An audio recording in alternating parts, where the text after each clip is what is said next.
बिलमुमिनीन रऊफ़ुर रहीम। आमन्तु बिल्लाहि सदक़ल्लाहुल अज़ीम व बल्लगना रसूलुहुन नबियुल उम्मियुल करीमुल अमीन। क़ाल अल्लाहु तबारक व तआला फ़ी शानि हबीबिही इन्नल्लाह व मलाइकतहु युसल्लूना अलन नबी या अय्युहल्लज़ीना आमनू सल्लु अलैहि वसल्लिमू तस्लीमा। मोहब्बत के साथ दुरूद पाक पढ़िए। अस्सलातु वस्सलामु अलैका या रसूलल्लाह व अला आलिका व अस्हाबिका या हबीबल्लाह। अस्सलातु वस्सलामु अलैका या नबीयल्लाह व अला आलिका व अस्हाबिका या नूरल्लाह। बलगल उला बिकमालिही कशफत दुजा बिजमालिही हसनत जमीउ खिसालिही सल्लु अलैहि व आलिही। वो जो चाहे चाँद को तोड़ दे उन्हें इख्तियार दिया गया, फिर उसी के टुकड़ों को जोड़ दे उन्हें इख्तियार दिया गया। और जो अली की असर कज़ा हुई तो वक्त पर ही अदा हुई, छुपे आफताब को फेर दे उन्हें इख्तियार दिया गया। और किसी उम्मती को सकर के रुख लिए जा रहे हों मलाइका, वो पकड़ के खुल्द को मोड़ दे उन्हें इख्तियार दिया गया। बलगल उला बिकमालिही कशफत दुजा बिजमालिही हसनत जमीउ खिसालिही सल्लु अलैहि व आलिही। अल्लाह रब्बुल आलमीन की हम्द व सना के बाद अल्लाह के प्यारे उम्मत के सहारे हुज़ूर ताजदारे ख़त्म नबुव्वत सल्लल्लाहु अलैहि वसल्लम के दरबार पुरअनवार के अंदर हदिया दुरूद व सलाम पेश करने के बाद खाल्क़ कायनात की बारगाह में दुआ गो हूँ कि मेरा रब हम सब को इस महफ़िल पाक से जो तालीमात हासिल हूँ अल्लाह उनके ऊपर अमल करने की तौफ़ीक़ अता फ़रमाए। नबी करीम अलैहिस्सलातु वस्सलाम की मोहब्बत के जो दिए हमारे दिलों के अंदर जलाए जाएं, अल्लाह उनको अपने दिलों के अंदर हमें रोशन करके करीम आका अलैहिस्सलातु वस्सलाम की मोहब्बत में मज़ीद भी इजाफ़ा करने की अल्लाह तौफ़ीक़ अता फ़रमाए। दोस्तान मोहतरम, हमारा वक्त आपको पता है कि एक मख़सूस वक्त है जिसके अंदर हमने अपनी महफ़िल पाक को इख्तितामी मरहले की तरफ लेके जाना होता है।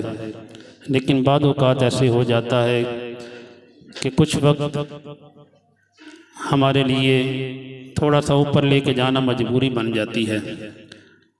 तो परेशान नहीं होना, क्योंकि आजकल लगातार तो महफ़िल नहीं चल रही। हम परेशान हो जाते हैं, थोड़ा सा भी हमें अल्लाह के ज़िक्र के अंदर वक़्त देना पड़ जाए, या हमें अपने घरेलू जो मजबूरियां हैं उनकी वजह से कोई परेशानी आ जाए, निज़ाम ज़िंदगी चलाते हुए हम 100 मरतबा सोचते हैं कि हमारा सुबह का वक्त किस तरह गुज़रेगा, दोपहर का किस तरह गुज़रेगा, शाम का किस तरह गुज़रेगा।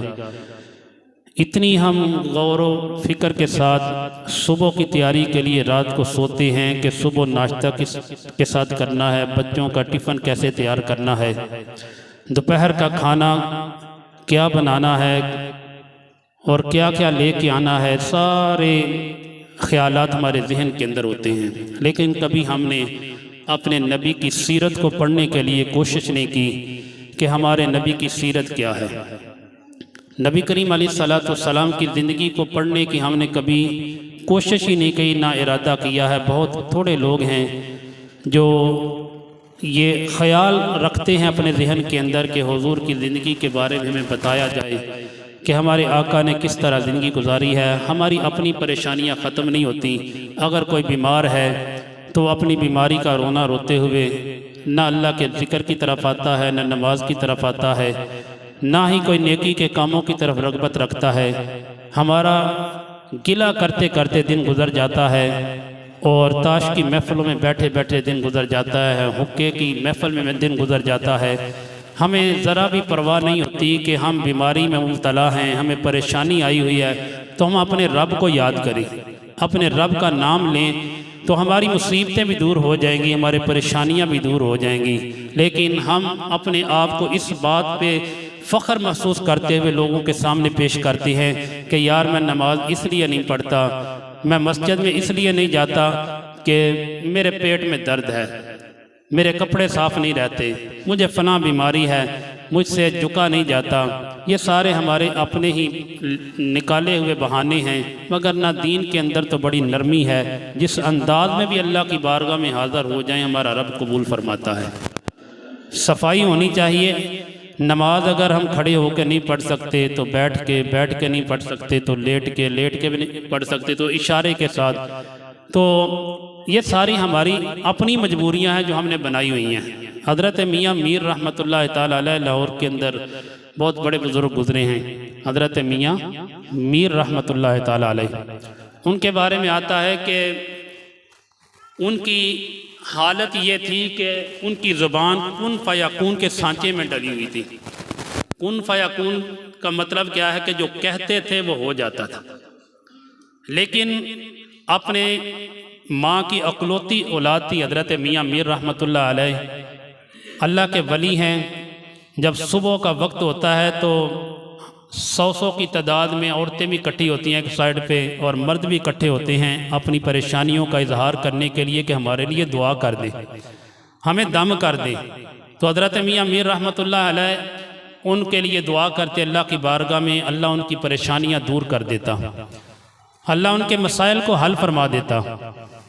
तो आपकी अपनी सूरत हाल किस तरह की थी कि आपको 8 साल हो गए दमे के मरज़ में मुब्तला, और फिर दमा भी ऐसा कि दिन के वक़्त आपकी तबीयत बिल्कुल सही रहती है और जब रात का अंधेरा छा जाता है तो उस वक़्त से लेकर सुबह तक आपकी तबीयत इतनी ख़राब रहती कि सारी सारी रात खांसी करते करते गुजर जाती। और वालदा मोहतरमा जो हैं वो कहा करती कि बेटा अपने लिए भी दुआ कर लो। मियाँ मीर, मुझे बड़ी तकलीफ़ होती है, मैं तेरी माँ हूँ, तो माँ की ममता ये गवारा नहीं करती कि बेटा चाहे वक्त का वली हो जाए तो माँ जो है उसे परेशानी की हालत में देखे। बेटा अपने लिए भी दुआ कर लो। तो हज़रत मियाँ मीर कहा करते कि अच्छा अम्मा कर लूँगा, अच्छा माँ कर लूँगा। फिर चंद दिन गुजरते तो माँ कहती कि मियाँ मीर अगर दुआ नहीं करनी तो किसी हकीम से अपना इलाज ही करवा लो। और फिर दमे का मर्ज़ इतना ख़तरनाक था कि आम तो ये होता है ना कि खांसी आती है तो साथ बलगम आई तो जान छूट गई। हज़रत मियाँ मीर को 8 साल इस बीमारी में गुजर गए और जब खांसी आती थी बलगम के साथ खून भी आता था। माँ कहती कि हकीम से दवाई ले लो, अल्लाह से अपने लिए दुआ कर लो कि अल्लाह तेरी बीमारी को दूर कर दे। तो हज़रत मियाँ मीर कहते कि अच्छा माँ दवाई भी ले लूँगा, अपने लिए दुआ भी कर लूँगा। इसी तरह दिन गुजरते रहे। तो एक दिन माँ की ममता जो है ना उसने गवारा ना किया, माँ बड़ी परेशान हुई हज़रत मियाँ मीर रहमतुल्लाह अलैह की। उन्होंने सोचा कि मैं अपने बेटे के लिए क्या तरीका इख्तियार करूं, कैसे हकीम के पास लेके जाऊं या ये अपने लिए खुद ही दुआ कर दे और इसे इस बीमारी से निजात मिल जाए। तो आपकी वालदा ने बेस बदल के ना अपने आप को बुरके के अंदर छुपाया और बड़ी सी चादर ऊपर ले ली। तो सुबह जब औरतें आपके पास आना शुरू हुई ना, उन औरतों की लाइन में आप भी जाके बैठ गए छुप के। और जब सारी औरतों के पास होते होते आपकी वालदा जो है ना आपके करीब आई तो आपने कहा कि अम्मा जी आपकी क्या परेशानी है। तो वालदा ने अपने चेहरे के ऊपर जो है वो नकाब ओढ़ा हुआ था, बड़ी सी चादर ली हुई थी, बुर्का भी पहना हुआ था, मुकम्मल अपने आप को। तो अल्लाह ने भी ये एक बहाना बनाना था कि अपने वली की निगाह से वालदा को छुपा के रखा। वली की निगाह से अपनी वालदा को छुपा के रखा कि ये इसकी वालदा है। इस तरफ ख्याल ही नहीं जाने दिया। हज़रत मियाँ मीर इतना लोगों की परेशानियों के अंदर जो है ये मगन थे कि जो भी आता उसके लिए दुआ करते जाते तो इस तरफ ध्यान ही नहीं गया। अल्लाह ने इस तरफ आने ही नहीं दिया अपने वली की निगाह को कि ये जो आने वाली औरत है ये इनकी माँ ही सामने आई है। हज़रत मियाँ मीर कहते हैं कि माँ जी आपकी क्या परेशानी है। तो आपकी वालदा ने ना थोड़ी सी आवाज़ को बदल के कहा कि मियाँ मीर मेरा बेटा जो है ना 8 साल से दमे के मर्ज़ में मुब्तला है, उसे शिफा नहीं मिल रही। फिर भी तवज्जो नहीं की क्योंकि अम्मा ने आवाज़ बदल ली थी। कि बेटे को पता ना चल जाए। माँ जो है कैसे कैसे बहाने तलाश करती हैं बेटों की तकलीफ़ को दूर करने के लिए। माँ चाहे किसी आलिम की हो, किसी दुनियादार की हो, किसी बच्चे की हो, किसी बड़े की हो, बंदा वडेरा भी हो जाए ना तो माँ की याद जो है बंदे को सताती रहती है। माँ एक ऐसी हस्ती है। तो हज़रत मियाँ मीर रहमतुल्लाह अलैह की वालदा ने ना अपनी आवाज़ को भी बदल लिया कि मेरे बेटे को पता ना चले। तो ऊपर से पर्दे डालने वाला तो मेरा रब था ना। तो हज़रत मियाँ मीर के सामने कहने लगी कि मियाँ मीर, मेरा बेटा 8 साल से दमे के मर्ज में मुब्तला है, सारी सारी रात खांसी करते गुजार देता है और उसके साथ खून भी आता है, उसके लिए दुआ करें। तो हज़रत मियाँ मीर रहमतुल्लाह अलैह की ज़ुबान से दुआ निकल गई कि या रब्बल आलमीन, इस माँ का जो बेटा है ना उसको शिफा अता फरमा दे। वालदा उठ के चली गई। जब अगली रात आई ना, सारी रात गुजर गई, रात का पिछला पहर हुआ, तहज्जुद के लिए उठते थे ना तो वालदा भी तहज्जुद गुजार थी। हज़रत मियाँ मीर भी सारी सारी रात पहले तो खांसी करते गुजार देते थे, लेकिन उस रात को ना बड़े आराम सुकून से गुजार दिया। तो जब तहज्जुद के लिए उठे ना दोनों माँ और बेटा, तो वालदा कहने लगी कि बेटा आज तुझे खांसी नहीं आई। तो हैरान हो गए, कहने लगे कि अम्मा मैं तो खुद हैरान हूँ कि सारी रात इसी तरह गुजर गई है, मुझे एक मरतबा भी खांसी नहीं आई। तो माँ कहने लगी कि बेटा खांसी आती कैसे कि तूने अपने लिए खुद ही दुआ कर ली है। अब हज़रत मियाँ मीर कहने लगे कि अम्मा वो कैसे? वालदा मुझे बताएं कि मैंने अपने लिए कैसे दुआ की है। तो आपकी वालदा कहने लगी कि बेटा ऐसे हुआ था कि जब सुबह आपके इरादतमंद औरतें जो है ना आपके हल्के में बैठने के लिए आई ना, तो मैं भी अपने आप को छुपा के बड़ी चादर लेकर बुर्का पहन के और अपनी आवाज़ बदल के तेरे सामने आई कि मेरा बेटा जो है 8 सालों से बीमारी में मुब्तला है, तो उनके लिए दुआ कर दें। तो मेरा बेटे तो आप ही थे, तो आपने अपने लिए ही दुआ कर दी। तो आपने कहा कि अम्मा आपने मेरे साथ बड़ा जुल्म किया। आप भी ये बात सुन के बड़े परेशान होंगे कि उनकी बीमारी दूर हो गई, लेकिन हज़रत मियाँ मीर कहते हैं कि अम्मा आपने मेरे ऊपर बड़ा जुल्म किया, आपने अपनी ममता को तो निभा लिया, आपने अपने दिल को तो तसल्ली दे ली, लेकिन मेरे साथ आपने बड़ा जुल्म कर दिया है। वालदा कहती हैं कि बेटा वो कैसे? मियाँ मीर कैसे? मैं तेरी बात को नहीं समझी। आप फरमाने लगे कि माँ जब रात का आधा वक्त गुजर जाता था और तहज्जुद का वक्त होता था, सारी रात में खांसी कर करके गुजार देता था, तकलीफ में गुजार देता था, तो हाथ पे गैबी से आवाज़ आती थी कि मियाँ मीर बता तेरी हालत कैसी है। मेरा रब रोज़ाना मुझे पूछता था, जब भी रात पड़ती थी तो रब पूछता था कि मेरे बंदे मियाँ मीर बता तेरी रात कैसी गुजर रही है। फिर वालदा भी रोने लगी। वालदा को पता चला कि मेरे बेटे का रब की बारगाह में ये मकाम था। पहले भी पता था कि जो कहता है अल्लाह कबूल कर लेता है, इसकी ज़ुबान से निकलने वाला कोई कलमा जो है अल्लाह वो रद्द नहीं होने देता, अल्लाह इसकी हर बात को पूरा फरमा देता है। तो फिर माँ भी परेशान हुई कि मैंने अपने बेटे के लिए दुआ क्यों करवाई है, अपने बेटे को तकलीफ में क्यों मुब्तला किया है कि इसका अपने रब के साथ इतना गूढ़ा ताल्लुक है कि जब भी ये खांसी करता था तो रब इसको आवाज़ें दे के पूछता था कि मियाँ मीर बता तेरी हालत कैसी है। तो हम ज़रा सी परेशानी आए, तकलीफ आए तो हम परेशान हो जाते हैं। हम कभी ये कोशिश ही नहीं करते कि हमारे जो बुज़ुर्ग हैं उन्होंने किस तरह ज़िंदगियाँ गुजारी हैं। हमने कभी अपने नबी की सीरत को पढ़ने की कोशिश नहीं की। मेरे नबी फरमाते हैं कि जितना मुझे सताया गया इतना किसी नबी को नहीं सताया गया। जितनी तकलीफ़ें मुझे पहुँचाई गई हैं, मेरे हुजूर फरमाते हैं कि इतनी तकलीफ़ें किसी को नहीं पहुँचाई गई जितनी तकलीफ़ें मुझे पहुँचाई गई हैं।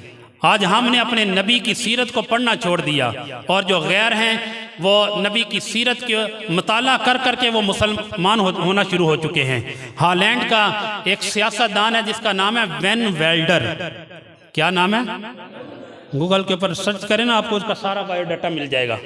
हॉलैंड का सियासतदान, पढ़ा लिखा आदमी, वेल एजुकेटेड बंदा जो है ना, उसने हुजूर की सीरत को पढ़ना शुरू किया। हम तो महफिलों के अंदर आए ना, हुजूर के बचपन के वाक़यात सुन लिए किसी आलम दीन से, तो हम सुबहान अल्लाह और नारे तकबीर बुलंद करते करते जो हैं वो चले जाते हैं महफिल से। हमने कभी ये दिल के अंदर ख्याल ही नहीं पैदा होने दिया कि हम नबी की सीरत को खुद पढ़ने की कोशिश करें कि हमारे नबी का बचपन कैसे गुजरा है, हमारे नबी की जवानी कैसे गुजरी है, हमारे नबी की अज़दवाजी ज़िंदगी कैसे गुजरी है। तो वो हॉलैंड का जो सियासतदान है ना, वैन वेल्डर, उसने हुजूर की सीरत को पढ़ना शुरू किया, हुजूर के बचपन के हालात को पढ़ा, हुजूर की जवानी के हालात को पढ़ा, और जब ऐलान नबुव्वत किया उस वक़्त के हालात को पढ़ा, और उसके बाद के जो हालात हैं उन हालात को पढ़ा, तो उसने कलमा पढ़ लिया। उसने क्या किया? कलमा पढ़ लिया, मुसलमान हो गया। इतना वो मुतासर हुआ हुजूर की सीरत पढ़ के। तो उसके जो दूसरे साथी थे ना, इतने बाद में अपना नाम मोहम्मद हमजा रखा था। क्या नाम रखा? मोहम्मद हमजा। वैन वेल्डर ने बाद में अपना नाम मोहम्मद हमजा रखा। अब उसके जो दूसरे सियासतदान थे ना, जो ईसाई थे, वो उसे कहने लगे कि ये इतना पढ़ा लिखा शख्स जो है, ये कैसे मुसलमानों के दाव में आ गया है, इसको मुसलमानों ने बरगला लिया है। तो एक दिन सारे सियासतदान ना इकट्ठे होके उसके पास गए, कहने लगे, ओ वैन वेल्डर, तुझे क्या हुआ? तू तो इतना पढ़ा लिखा शख्स है, तू तो प्रोफेसर बंदा है, तू तो हर बात को जानता है, तुझे तो बताने की भी जरूरत नहीं है, लगता है तू किसी के धोखे में आ गया है, तुझे किसी ने बरगला दिया है, तू कैसे मुसलमान हो गया? तो उसने पता आगे से क्या जवाब दिया। वो कहता है कि I am not that person who follow other opinion without research. उसने कहा कि ओ मुझे ये बातें पूछने वालों और मुझे ताना देने वालों कि मैं पढ़ा लिखा शख्स हूँ, मुझे किसी ने धोखा दिया है और मुसलमान कर लिया है। वो कहने लगा कि I am not that person, मैं कोई बच्चा नहीं हूँ, मैं कोई ऐसा बच्चा नहीं हूँ, मैं ऐसा इंसान नहीं हूँ कि जिसे समझ नहीं है, मुझे सारी समझ है। मैं प्रोफेसर हूँ, मैं अपने वक्त का सियासतदान हूँ, मैं वेल एजुकेटेड बंदा हूँ, मैं पढ़ा लिखा शख्स हूँ, मैं ऐसे ही कलमा नहीं पढ़ के मुसलमान हो गया, मैंने हुजूर की सीरत को पढ़ा है, हुजूर के किरदार को देखा है पढ़ के कि हुजूर का किरदार क्या था, अपने नबी की बचपन की ज़िंदगी को पढ़ा है कि मेरे नबी जब दुनिया के अंदर आए थे तो अल्लाह ने उन्हें किस शान के साथ दुनिया के अंदर उतारा था। मैंने अपने नबी की जवानी को पढ़ा है और मैंने पढ़ के ये इस्लाम कबूल किया है। मैं कोई ऐसा नौजवान तो नहीं हूँ कि किसी के कहने पर इस्लाम कबूल कर लूँ, मैंने हुजूर की सीरत का मुताला किया है। गैर मुस्लिम तो ये कहें हुजूर की सीरत का मुताला करके कि I am not that person who follow other opinion without research, कि हम बगैर रिसर्च के जहाँ ये कलमा नहीं पढ़ने वाले, हम रिसर्च करके कलमा पढ़ रहे हैं। आज गैर तो मेरे नबी की सीरत को पढ़ें और हुजूर के कसीदे गाना शुरू हो जाएं और अपने आप को सच्चा मुसलमान बना लें, लेकिन हम मुसलमान होकर हुजूर के साथ मोहब्बत का इजहार न करें। पता है हमारे नबी ने अपनी उम्मत का कितना ख्याल रखा, बल्कि यहाँ तक किताबों के अंदर आया है कि पहली जो उम्मतें थी ना, पहली उम्मतें, तवज्जो के साथ सुनना बात, पहली उम्मतों को अल्लाह ने जब तौरात, ज़बूर, इंजील के अंदर पुकारा ना, उनको कहा या अय्युहल मसाकीन, ओ मिस्कीनों, ओ गरीबों। अल्लाह रब्बुल आलमीन ने इन अल्फाज के साथ पुकारा है और उलमा फरमाते हैं कि अल्लाह ने पूरे कुरान के अंदर एक मरतबा के मुताला करके देखें तो पता चलता है कि अल्लाह ने अपने महबूब की उम्मत को एक मरतबा भी पूरे कुरान के अंदर ये कह के नहीं पुकारा कि या मिस्कीनों। एक मरतबा भी अल्लाह ने इन अल्फाज से याद नहीं किया। और पहली उम्मतों को अल्लाह ने याद किया तौरात, ज़बूर, इंजील के अंदर, तो अल्लाह ने कहा या अय्युहल मसाकीन। और पता है इस बात को अल्लाह के प्यारे महबूब अलैहिस्सलातु वस्सलाम ने एक मरतबा मजमे के अंदर भी दोहराया था। सहाबा तशरीफ फरमा थे, नबी करीम अलैहिस्सलातु वस्सलाम ने फरमाया कि जब अल्लाह नबियों को उम्मतें तकसीम कर रहा था, उम्मतें दे रहा था, तो सहाबा अल्लाह रब्बुल आलमीन ने तुम्हारे बारे में ये फैसला कर दिया कि तुम्हारा मेरे हक में इंतखाब कर दिया और मेरा तुम्हारे लिए इंतखाब कर दिया और तुम मेरे हो गए और मैं तुम्हारा हो गया। हुजूर ने ये खुद इस बात को दोहराया सहाबा के सामने कि सहाबा इस बात पे फख्र किया करो कि अल्लाह ने तुमको मेरे लिए चुन लिया और मुझे तुम्हारे लिए चुन लिया है। और इमाम शामी, अल्लामा शामी ने भी ये बात नकल की है कि 11 अंबिया किराम ऐसे हैं कि जिन्होंने नबी होने के बावजूद, नबूवत कितना बड़ा मकाम है, अगर किसी को नबूवत का मकाम मिल जाए, किसी को नबी होने का अल्लाह एजाज़ अता फरमा दे, नबी होना बहुत बड़ी बात है, अल्लाह की तरफ से ये एजाज़ मिलता है। तो इमाम शामी लिखते हैं कि 11 अंबिया ऐसे हैं कि जिन्होंने अल्लाह की बारगाह में ये दुआ मांगी थी कि मौला हमें नबी ना बनाता, हमें अपने महबूब का उम्मती बना देता। अरे मिलाद की महफिल में आने वालों, तुम अपने मुकद्दरों पे फख्र क्यों नहीं करते और आका का जिक्र करते करते तुम्हारा सीना जो है चौड़ा क्यों नहीं हो जाता? तुम्हारे मुंह जो है इनके ऊपर खुशी का इजहार क्यों नहीं हो जाता कि हम उस नबी के उम्मती हैं कि जिनका उम्मती होने का जो है वो इरादा नबियों ने भी अल्लाह की बारगाह में पेश किया है, इल्तिजाएं की हैं कि मौला तो हमें नबी ना बनाता, अपने महबूब का उम्मती बना देता। बल्कि इससे आगे जाएं तो अल्लामा शामी ने लिखा है कि 70,000 नबी वो हैं कि जिन्होंने अपने वतनों को छोड़कर मक्के की तरफ हिजरत की है। क्या किया है? हिजरत किया, मक्के की तरफ आए, अपने इलाकों को छोड़कर, अपने मुल्कों को छोड़कर, जहां पर वो पैदा हुए थे उन इलाकों को छोड़कर वो मक्के में आए हैं। और कहते हैं कि उनके दिल की आरज़ू क्या थी, वो अपनी ज़ुबानों से सारे यही कहते थे कि वो नबी जिसकी खातर अल्लाह ने ज़मीन और आसमान को बनाया है, जिसकी खातर अल्लाह ने हमें भी बनाया है और हमें नबूवत का ताज पहनाया है, वो नबी हो सकता है कि जब अपने वक़्त में दुनिया के अंदर तशरीफ़ लाए तो वो चलते चलते जब ज़मीन पे कदम उठाएगा तो हो सकता है उसके कदमों के नीचे वो मट्टी भी आ जाए कि जहाँ पे हम दफन होंगे। कहते हैं कि वो ये आरज़ू करके गए हैं कि हम अपने वतनों को छोड़ के इसलिए आए हैं कि वो नबी हमारी कब्रों की जो मट्टी है उसके ऊपर उसका पाँव आ जाएगा। अरे अंबिया तो इतना अपने लिए एजाज समझें कि हम दुनिया को छोड़ के चले भी जाएं तो वो नबी आएगा तो कभी तो ऐसा होगा कि उसका पाँव हमारी मट्टी के ऊपर आ जाएगा, कि जहां हम दफन हैं उसका पाँव उस मट्टी के ऊपर आ जाएगा। नबी भी ये ख्वाहिश करते रहे हैं तो हम कितने बदबख्त हैं कि नबी की सीरत को सुने भी, और हुजूर की जो ख्वाहिश है कि नमाज मेरी आंखों की ठंडक है, हम फिर भी अमल करने की कोशिश न करें। ये हमारी बदबख्ती है ना, बदबख्ती है। अल्लामा अली सनैद साहब ने पिछले जो महफल हुई थी हफ्ते वाले दिन बड़ा सोना बयान किया था, वल अस्र इन्नल इंसान लफी खुस्र, और समझाया था कि अमल हमने किस वक्त करना है। महफिलें तो हम सुनते रहते हैं, जुमे के बयानात हम सुनते रहते हैं, ख़त्म के ऊपर जो बयानात होते हैं वो हम सुनते रहते हैं, लेकिन हम अमल की तरफ कब आएंगे? हमें अमल की तौफीक कब मिलेगी?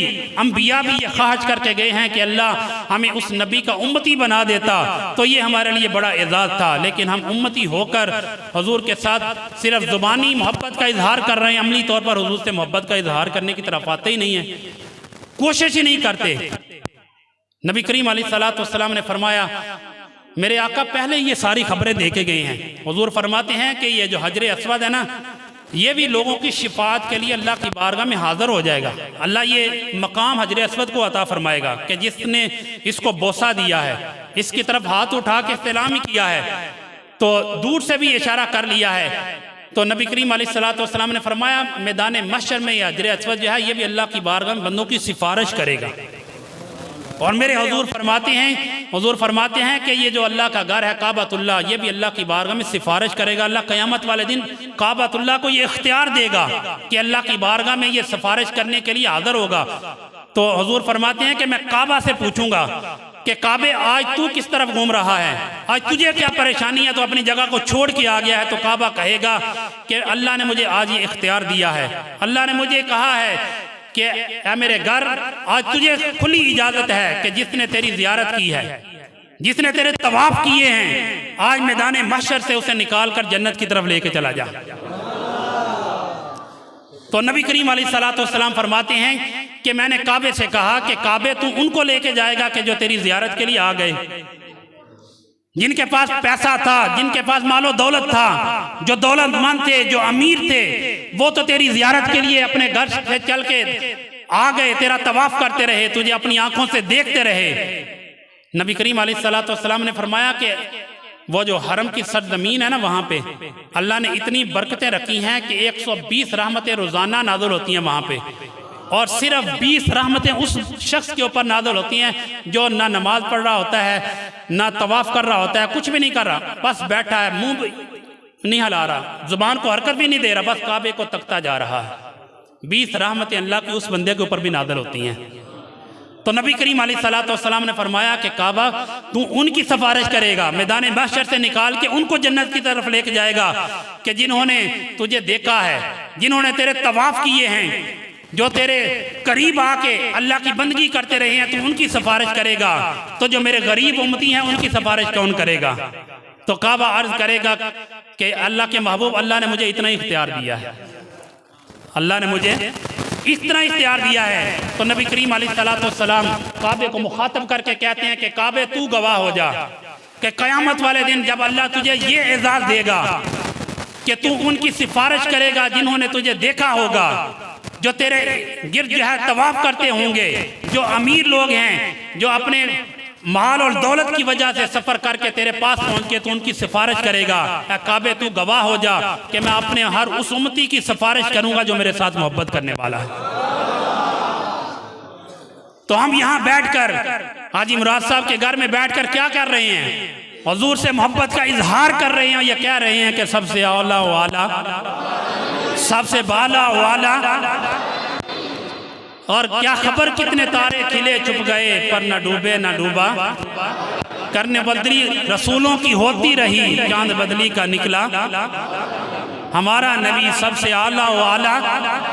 हम तो हुजूर के कसीदे गा रहे हैं और ये कह रहे हैं कि चमक तुझसे पाते हैं सब पाने वाले, मेरा दिल भी चमका दे चमकाने वाले। हुजूर नबी करीम अलैहिस्सलाम के सहाबी हज़रत अनस इब्न मालिक रज़ी अल्लाह ताला अन्हु, मुख्तसर करके सुनाता हूँ। हज़रत अनस इब्न मालिक कहते हैं कि मैंने एक दिन अर्ज़ किया करीम आका की खिदमत में कि या रसूल अल्लाह, जब मैदान महशर होगा, हमने आपको तलाश करना हो तो हम कहाँ तलाश करें? मेरे नबी ने फरमाया मैं 3 जगह पे मौजूद हूँगा। अर्ज़ किया या रसूल अल्लाह वह कौन सी 3 जगह होंगी? मेरे नबी ने फरमाया कि पहली जगह जो है मैदान अमल होगा, जहाँ पर मेरी उम्मत के आमाल तोले जा रहे होंगे। मैं तराजू के पास खड़ा होऊंगा जहाँ मेरी उम्मत के आमाल तोले जा रहे होंगे। तो अर्ज़ करते हैं या रसूल अल्लाह, अगर किसी के अमल कम हुए, तो मेरे नबी ने फरमाया कि अगर किसी के अमल कम हुए तो मैं कुछ वहाँ रखूँगा उस साइड पे कि जो नेकियों वाला पलड़ा है, तो उसका वो नेकियों वाला पलड़ा भारी हो जाएगा, अल्लाह उसकी वजह से उसे जन्नत में भेज देगा, अल्लाह उसकी वजह से उसे जन्नत में भेज देगा। तो हज़रत अनस कहते हैं कि या रसूल अल्लाह, अगर वहाँ भी ना आपको पाया, मैदान अमल पे भी आपको मौजूद ना पाया, तो फिर आपको कहाँ पे तलाश करें? तो मेरे नबी ने फरमाया कि सहाबा अनस, मैं हौज़े कौसर पे तशरीफ़ फरमाऊँगा। कहाँ पर? हौज़े कौसर पर। और हौज़े कौसर के बारे में ख़ुद ही एक रवायत है तिरमिज़ी शरीफ की, सुनन अबू दाऊद की भी। हज़रत अनस कहते हैं कि एक दिन करीम आका अलैहिस्सलाम सहाबा के सामने तशरीफ़ फरमा थे और हुजूर सूरह कौसर की तफसीर बयान कर रहे थे, और मेरे नबी ने सहाबा को मुखातब करके कहा कि सहाबा पता है कौसर क्या है? सहाबा पता है कौसर क्या है? तो नबी करीम अलैहिस्सलाम की खिदमत में सहाबा अर्ज़ करते हैं कि अल्लाह व रसूलुहु आलम, अल्लाह जाने या उसका रसूल जाने कौसर क्या है। जो हो चुका है, जो होगा, हुजूर जानते हैं, तेरी अता से खुदाया हुजूर जानते हैं, उन्हें खबर है, कहीं से पढ़ो दुरूद उन पर, क्योंकि तमाम दहर का नक्शा। सहाबा का ये अकीदा था कि कहीं से भी दुरूद पढ़े, हमारे हुजूर जानते हैं। मोहब्बत करने वालों को मेरे आका देखते भी हैं, जानते भी हैं, पहचानते भी हैं। सहाबा ने अर्ज़ किया या रसूल अल्लाह, हमें पता नहीं है कि कौसर क्या है। तो मेरे नबी ने इरशाद फरमाया कि सहाबा कौसर जो है ये जन्नत के अंदर एक नहर है, एक हौज़ है कि जिसका पानी मेरी उम्मत को पिलाया जाएगा। तो नबी करीम अलैहिस्सलाम ने फरमाया कि वो पानी कैसा होगा? सहाबा, वो दूध से ज़्यादा सफ़ेद और शहद से ज़्यादा मीठा होगा। यह हौज़े कौसर है। तो नबी करीम अलैहिस्सलाम ने फरमाया कि सहाबा, अनस, मैं अगर मैदान अमल में ना आपको मिलूँ तो मैं हौज़े कौसर पे मौजूद हूँगा। और हौज़े कौसर के बारे में हज़रत अनस की एक रवायत है कि नबी करीम अलैहिस्सलाम ने इरशाद फरमाया कि हौज़े कौसर पे जो बर्तन रखे जाएंगे ना हुजूर की उम्मत को पानी पिलाने के लिए, नबी करीम अलैहिस्सलाम ने फरमाया कि आनियतु आददुल कवाकिब, कि हौज़े कौसर पर जो पानी के बर्तन रखे जाएंगे अपनी उम्मत को पानी पिलाने के लिए, हौज़े कौसर के जाम भर भर के पिलाने के लिए, मेरे नबी ने फरमाया उनकी तादाद आसमान के सितारों के बराबर होगी।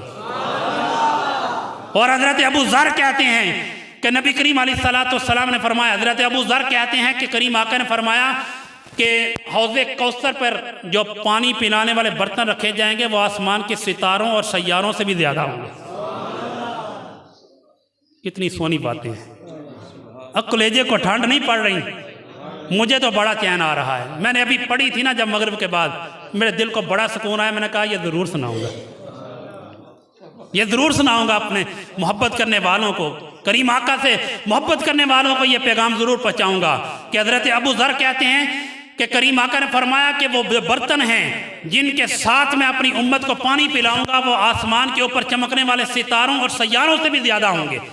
इतने ज़्यादा वो बर्तन होंगे जिनके साथ आका रहमत सल्लल्लाहु अलैहि वसल्लम अपनी महबूब उम्मत को जामे कौसर जो है ये भर भर के पिलाते जाएंगे। तो करीम आका फरमाते हैं कि अनस अगर मैं मिज़ान अमल में ना मिला तो कहाँ पे मिलूँगा? हौज़े कौसर पे मिलूँगा। वहाँ उम्मत प्यासी होगी तो उन्हें जाम भर भर के पिलाऊंगा। और मेरे नबी ने फरमाया कि जो एक मरतबा वो पानी पी लेगा ना, वो प्याला पानी का पी लेगा ना एक मरतबा, उससे फिर जो अगली है ना ज़िंदगी उसमें उसको प्यास ही नहीं लगेगी, उसको प्यास की हाजत ही नहीं होगी। हम यहाँ पे तलब करें ना पानी की, हमें प्यास लगी हो, गर्मियों की शिद्दत हो जब, तो बंदा किसी सफ़र से वापस आता है, बंदे का दिल करता है कि मैं पानी मीठा बनाऊं, अच्छा बना हो तो पूरे का पूरा ही जग पी जाऊं। ठीक है, बंदा कोशिश करता है पी लें, लेकिन फिर भी जब बंदा एक गिलास पीता है, 2 गिलास पीता है, 3 गिलास पीता है, बंदा कहता है बस। दिल कहता है कि और पी लूँ लेकिन पिया नहीं जाता। बंदा चाहत कर रहा होता है लेकिन पेट इजाज़त नहीं देता। लेकिन मेरे नबी ने फरमाया कि मेरे हौज़े कौसर पर जिसको मैं एक मरतबा पानी का प्याला पिला दूंगा फिर उसे कभी भी प्यास महसूस नहीं होगी।